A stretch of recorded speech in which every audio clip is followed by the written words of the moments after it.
I've always been obsessed with perfection, an affliction, some might call it.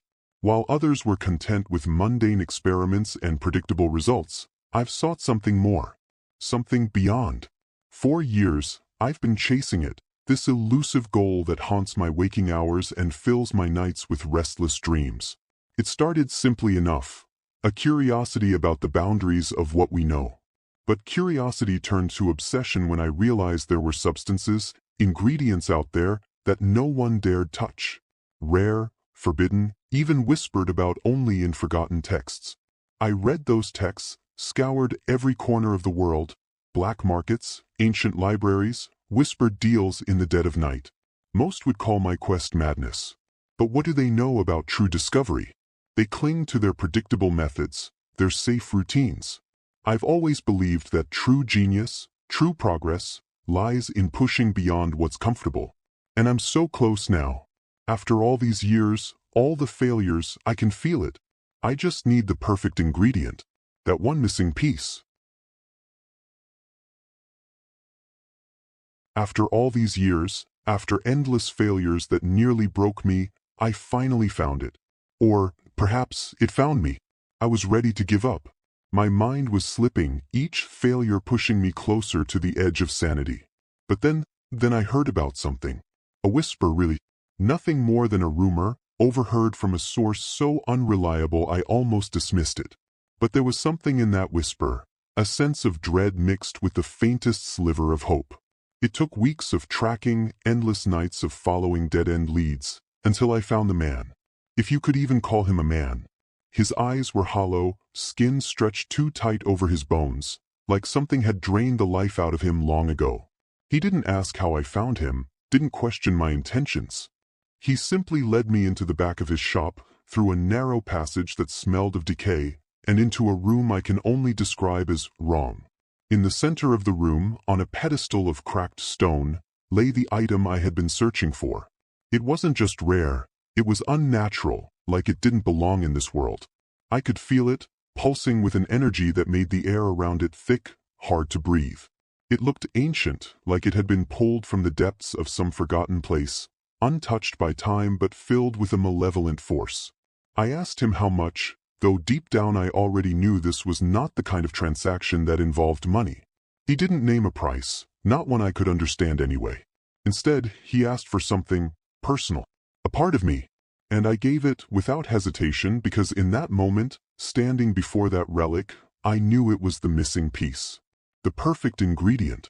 As I left, clutching it to my chest, I could feel something watching me, like the relic was alive, aware of what was about to happen. Or perhaps it had been waiting for this moment all along. I wasted no time once I had it in my possession. The relic felt heavier than its size would suggest, as if it carried more than just its physical form. But that didn't matter. I was finally going to complete my experiment, the one I had been obsessed with for so long. Back in the lab, I prepared everything meticulously. The equipment was set, the formulas recalculated again and again until I was sure they were perfect. This time, there would be no room for failure. With trembling hands, I placed the relic at the center of the setup, connecting it to the apparatus I had designed specifically for this moment. It was surreal watching the culmination of my work finally within reach. The moment I activated the system, a strange hum filled the air, low at first, barely noticeable, but growing louder by the second. I told myself it was normal, just the energy being released, the relic reacting as it should. But then the lights began to flicker. At first, I ignored it. It had been a long night, and my mind was weary. I was tired, and the strain of the past weeks was catching up with me. Electrical surges, I reasoned. Nothing more. Yet the flickering continued, and with it came an unsettling sensation, a shift in the air, like something was present, watching. The shadows in the corners of the room seemed to stretch, moving in ways that defied the simple dance of light. Every time I turned my head, I could swear they shifted, just out of sight. But it had to be fatigue. I hadn't slept properly in days, after all. Then came the sounds. Subtle at first, like whispers, barely audible over the hum of the equipment. They slithered through the room, slipping into my ears and under my skin. Again, I tried to dismiss it. As side effect, I told myself, the experiment was unprecedented. Of course there would be side effects. But the whispers grew louder, more insistent, like voices speaking in a language I couldn't understand. I forced myself to stay focused, my eyes locked on the data, refusing to acknowledge the growing dread curling in the pit of my stomach. But then something caught my eye, a movement, a shadow that passed over the relic. It wasn't the lights flickering. This was different. It was as though the relic itself was shifting, as if it was alive. I had come too far to let fear distract me. This was it. I just needed to push through, to stay focused, and soon everything would be revealed. But deep down, a whisper of my own doubt started to creep in. What if I had made a mistake? What if I had gone too far?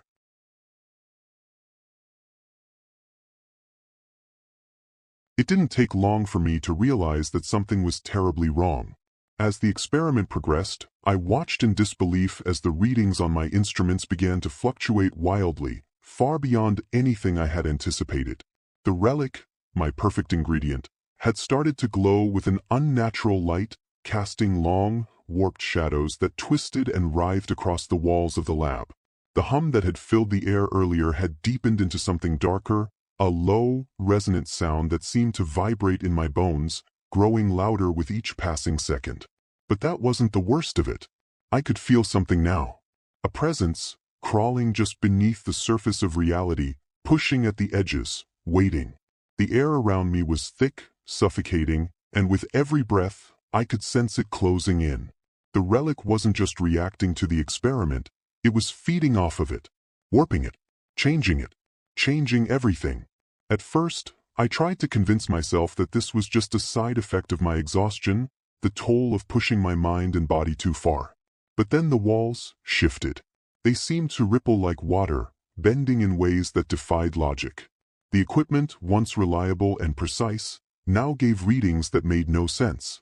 I could hear things that weren't there, scratching, whispering, voices that sounded like my own thoughts but weren't mine. I stumbled back, my heart pounding in my chest, sweat dripping down my face. This wasn't right. None of it was right. I had followed the formula exactly, had accounted for every variable, but it was as if the relic had its own agenda, bending the rules of the natural world to its will. It was no longer part of the experiment. It was the experiment. I watched in horror as the shadows on the walls grew thicker, darker, taking on forms that seemed almost human.